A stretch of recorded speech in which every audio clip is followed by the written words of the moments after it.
February 12th, 2026. Chapter 15.6, Practical Application.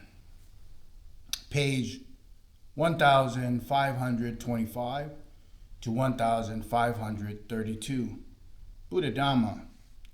Compiled by Somdit Prat Buddha Kosa Charya. English name, Page1525. Chapter 15.6, Practical Application. Following from the preceding descriptions of various kinds of niso, mana, sikara, wise reflection, there are some miscellaneous points here to review and to re-emphasize. By examining how niso, mana, sikara operates, one sees that it functions during two stages. The first stage, when one cognizes sense impressions or when one experiences them from the outside, and second stage, when one contemplates sense impressions or when one examines matters that one has stored up internally. One of the noteworthy characteristics of cognizing things wisely is simply to know them accurately, to provide mindfulness, sati, with useful data to use in one's everyday life and activities. In other words, one cognizes things for the benefit of mindfulness and wisdom. This differs from cognition that leads to misunderstanding, conflict, detachment, and mental corruption. One gains knowledge as a result of one's experiences, rather than allowing experiences or sense impressions to dominate or dilute the mind. Otherwise, instead of gaining knowledge in order to solve problems and to eliminate dukkha, eliminate suffering, one accumulates mental defilements, kilesas, or asavas, and intensifies dukkha, suffering. These same principles also apply to the act of thinking. They help to distinguish a life conducted with panya, wisdom. Some people may complain that this so-called life of panya, wisdom, appears emotionless, barren, and insipid. Response to this that the emotions tend to dominate the lives of ordinary people almost continuously. Niso, mana, sikara, wise reflection, simply eases people's dukkha, suffering, mitigates their problems. There is no worry that there will be or a void of emotions. Someone who applies niso, mana, sikara, wise reflection, successfully, extent of transcending the state of an ordinary person, in the Pali language is called Buddhu Jana, develops the prominent pure, powerful emotion of true compassion, karuna, which augments a person's goodness and kindness. Instead of such emotions as frustration, sadness, stress, loneliness, and worry, one feels more refined. Emotions like joy, delight, happiness, mental clarity, and spaciousness, peace, and inner freedom. Note that there are two primary stages of the Majjhima Patipata, the middle way. Advent, ages instruction from others, and niso, mana, sikara, wise reflection, comprises the link between people and the world. So there's two ways. One is sound reflection, niso, mana, sikara. The other one is instructions from others, wise instructions from others. They emphasize one's external environment. So we have the internal environment and the external environment before one enters upon the Eight Noble Fold Path. So these factors have to be before they enter the Eight Noble Path, which consists of internal factors. It's good to note that the Ditso Sikha, the threefold training, is a system of training. Compared to the Eight Noble Path, the Ditso Sikha, the threefold training, pertains primarily to the engagement of one's external environment. Having practiced the Ditso Sikha, the threefold training, the skills that one has hones becomes internal, virtuous qualities comprising of essence of the context of the Eightfold Path.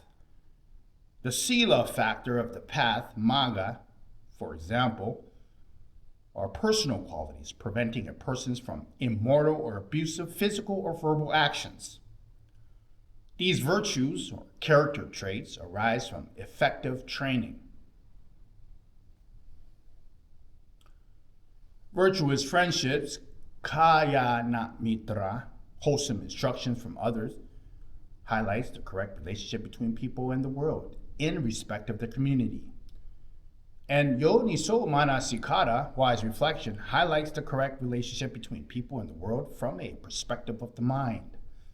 That is, the way in which one experiences sense impressions and the way in which one thinks. This latter factor refers to the way of panya, wisdom, or the discerning things as they really are, as explained earlier. This is the end of the newly written material used to replace missing manuscript. At the time of the writing this section,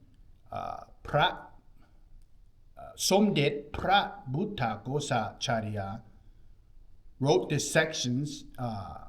He had no other manuscripts to use for the comparison or inspection. And he puts in footnote, please forgive my redundancy. The different kinds of yoniso manasikara, wise reflection, described above, follow the presentations of Buddha's scriptures in the Tipitaka. It is important that students of Buddhism not get stuck on these conventional formats or on the set of terminology, but rather focus on the essential meaning of these teachings. Note that the principles of yoniso manasikara, wise reflections, are intended to be used in a practical way, offering continuous benefits to one's life. Emphasis on practical. A person has to apply it. They are not meant to be used only when one is faced with tricky matters for consideration or one is in solitude. Rather, they can be applied at all times. This process begins with one's general relationship to people and the world, which the course of one's thoughts and reflections when one experiences various things, of not creating suffering, dukkha, generating problems and causing harm. Instead, one's thoughts and actions promote happiness for oneself and others, increase panya, wisdom, and other wholesome qualities, cultivate various habits, personal attributes, foster knowledge of truth, tie in with spiritual training, leading to liberation.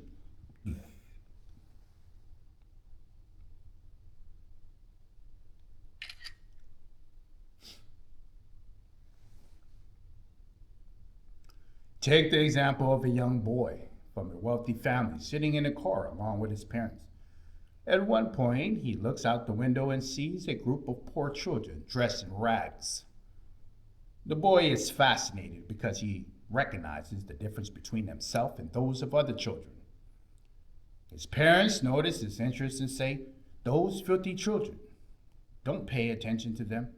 In such circumstances, the parents are equivalent to bad friends. Bapa mita. Remember, the term bapa means evil, advising the children to think in an unwise manner and inducing unwholesome states like aversion and contempt.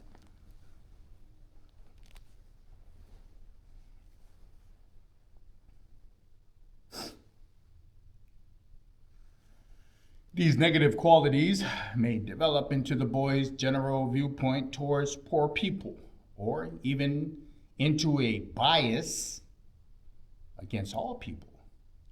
In the same kind of circumstances, however, another set of parents may say, "Those unfortunate children, their parents are poor and therefore they do not have any decent clothes to wear. We should try to help them." In this case, the parents act as virtuous friends, kalara mitra, helping to establish children in yoniso manasikara, wise reflection, and inducing wholesome qualities of loving kindness, compassion, and renunciation. These positive feelings may develop into the child's outlook towards poor people, into his general perspective towards all people. The same holds true in other situations. Take, for the example, in which news is broadcast in the media, both in relation to good news and bad. The expressed attitudes and speech by adults is highly influential in shaping the thoughts patterns of children. If adults point out correct ways of thinking and the discernment that is aligned with truth and conductive of wholesome qualities, the spiritual growth of the children will be greatly enhanced. Food, clothing, and textbooks, the road to schools, and those people and events encounters the way to school. All of these things can influence the thoughts, shape a wholesome or unwholesome response in children. It's very important to emphasize shape, mold, influence the response. Very important in this context, however, it is the way in which the perspectives and values of the children are molded by the advice given by them by both virtuous and immortal companions, leading to either wise or unwise reflections. So leading to yo niso manasikara or a yo niso manasikara. As for adults, when they understand these principles, they will be able to apply sound reflection to rectify negative attitudes and habits, even those that have been accumulated, compounded by unwise reflection for a long time. Think about that. Note also that the same situation, when several people all apply wise reflection, the kinds that levels of yo niso manasikara may differ. Take the example of it connected to the two stages of tranquility, samatha, or vipassana, insight.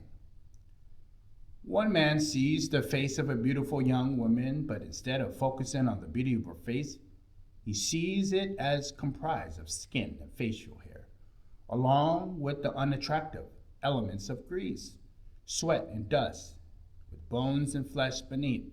In this way, lust does not arise in him. The wise reflection applied here is considered the aspect of tranquility meditation, samatha, reflection on the repulsive, patikura manasikara, because the experience is of the repulsive, quelling lust, leading to the peaceful mind.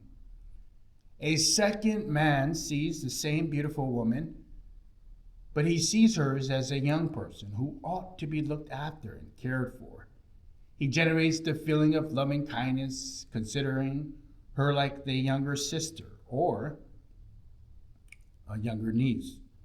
The wise reflection applied here is also an aspect of samatha meditation, tranquility meditation, an expression of the divine abiding of loving kindness because it makes the mind peaceful and pure. A woman sees this beautiful woman and thinks her face is more beautiful than mine. She begins to feel envy and dislike. This is a form of unwise reflection because it generates unwholesome states and causes suffering and anguish. A third man sees this woman and sees her face as comprised of various physical parts made of different elements. As whole, they are conventionally referred to as the face of this woman in such and such a name. This woman's face is nothing more than the physical thing is impermanent, unstable, subject to change, existing according to causes and condition, morally neutral. Ultimately, it is neither beautiful nor repulsive. This kind of reflection is in line with insight meditation, vipassana meditation, because the person sees the object as it really is, according to the truth. Now, it is good to know, to avoid confusion, that some forms of meditation which have one sees or things as unattractive, repulsive, or impure are classified in the stage of samatha. Here one sees things according to the conventions and destinations, but simply selects those conventional labels that help to dispel one's kalesas, defilements. In vipassana, in insight, on the other hand, one sees things as they truly are. They're as they really exist according to causes and conditions, the law of causality. At this level, things are neither beautiful nor ugly, neither attractive nor repulsive. Sound reflection, wise reflection, reasoned analysis, yoniso manasikara, is the practical factor initiating spiritual training or the pillar for panya development, wisdom development, especially in a systematic or formal study. It should thus be given great importance. One should help people seek knowledge themselves rather than to try to educate people by telling them what to think or believe, which is often misguided and fruitless effort. To begin with, one can develop educational methods and activities that encourage students to train in two basic forms of wise reflection: the investigations of causality of causes and conditions, and the analysis of component factors. When the student encounters situations requiring contemplations, they can link these two kinds of reflection and with reflection in accord with the three universal characteristics and the reflection used to solve problems. Reflection in accord with the Four Noble Truth, Ariya Satcha. The other kind of reflection then provides support as is suitable. With the guidance of students, begin to apply reason analysis, yoniso manasikara, independently, and progresses in spiritual practice truly and correctly. When teachers know how to incorporate wise reflections in their curriculum, even young children will develop a profound thinking and a broad perspective. By looking at their notebooks and writing desks, they will begin to see interrelationships, interdependence between all things in the universe. They will discern that the arising existence of one thing does not happen in isolation. It is inseparable of the existence of other things. In answer to the question, how did this desk come to be? What is required in order for the desk to come into existence? A child will trace back the necessary causes and search for the factors required to the creation of the desk. The example: wood, a saw, nails, and hammers, and human laborers. From these, they will even trace even further back, say from the wood to the trees, and from trees to the soil, water, rain, forest, climate, and weather. Besides giving rise to a clear understanding of subjects under consideration and all their other related factors, a skill in yoniso manasikara also leads to insight and realization, with effectuates changes, even on the level of viewpoints and personality. Take, for the example, one realizes that to live well and experience true happiness, one must respect other people, respect nature, carefully protect and preserve natural resources. Those people skilled with wise reflection of yoniso manasikara will look for and recognize those aspects of things that are beneficial, apply them for well-being and prosperity in their lives at all times and in all circumstances. Despite encountering poverty, illness, and misfortune, these people do not feel discouraged or helpless. Instead, it is difficult to challenge for experience to become the source of panya, wisdom, and other sila, virtues.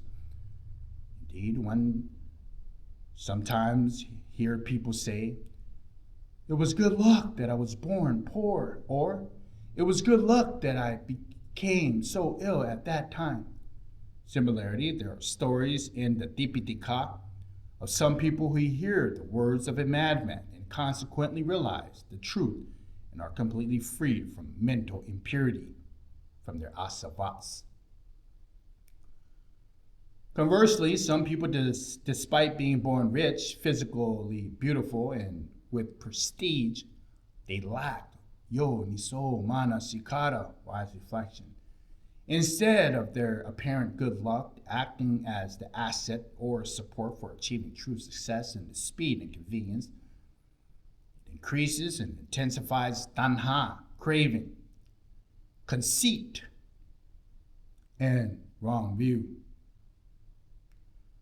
along with fostering laziness, infatuation, and competitiveness. Their good luck is transformed into bad luck. They find no true fulfillment.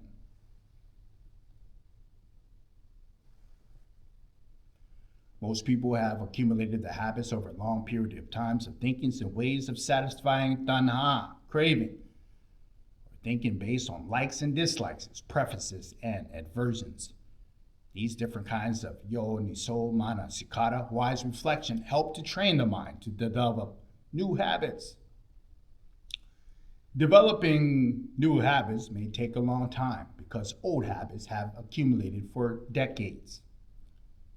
But the effort is worthwhile because yo, niso, mana, sikara increases panya, wisdom, solves problems, dispels delusion, and dukkha, suffering, and it generates joy and luminosity.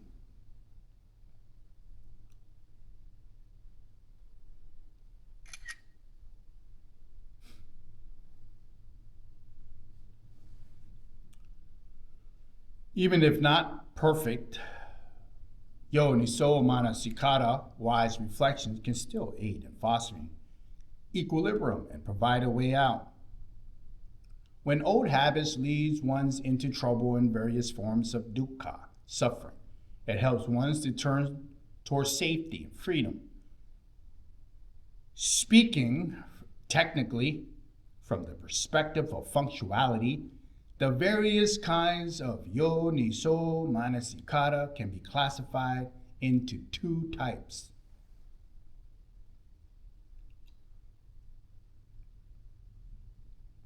The first type, reflection cultivating power of mind.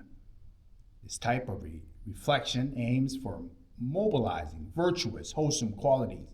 It emphasizes hindrance or suppressing tanha, craving. It belongs to samatha meditation, tranquility meditation.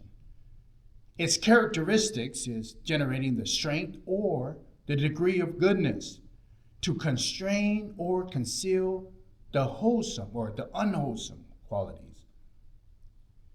Its results are temporary and dependent on time.